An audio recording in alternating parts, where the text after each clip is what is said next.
വൈശാഖ് സംവിധാനം ചെയ്ത് മമ്മൂക്ക നായകനായ സൂപ്പർ ഹിറ്റ് ചിത്രമായിരുന്നു ടർബോ.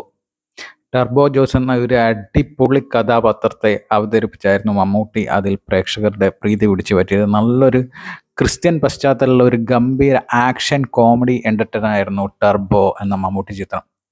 നല്ല മികച്ച കളക്ഷൻ ഏകദേശം 80 കോടിയോളം രൂപ കളക്ട് ചെയ്തൊരു ചിത്രം കൂടിയായിരുന്നു ടർബോ. ഇപ്പോഴത്തെ ടർബോയുടെ അറബിക് വേർഷൻ റിലീസാവാൻ പോവുകയാണ്.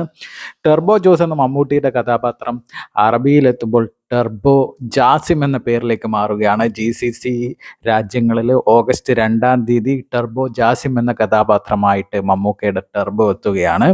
ചിത്രത്തിന് വേണ്ടിയിട്ട് എമറാത്തി കലാകാരന്മാരാണ് എല്ലാ താരങ്ങൾക്കും വേണ്ടിയിട്ടുള്ള ശബ്ദം നൽകിയിരിക്കുന്നത്. മിഥുൻ മാനുവൽ തോമസ് ആണ് ടർബോയുടെ തിരക്കഥ ഒരുക്കിയിരിക്കുന്നത്. വിഷ്ണു ശർമ്മയാണ് ഛായാഗ്രഹണം നിർവഹിച്ചിരിക്കുന്നത്. സംഗീതം നൽകിയിരിക്കുന്നത് ജസ്റ്റിൻ വർഗീസ് ആണ്. മികച്ചൊരു ആക്ഷൻ എൻ്റർടൈനർ ആയിട്ടാണ് വൈശാഖ് ഈ ചിത്രം ഒരുക്കിയിരിക്കുന്നത്. ഇപ്പോഴത്തെ അറബിക് വേർഷനിൽ ടർബോ ജാസിമായിട്ട് ഇനി GCC രാജ്യങ്ങളിൽ മമ്മൂക്കയുടെ അഴിഞ്ഞാട്ടം തന്നെയായിരിക്കും.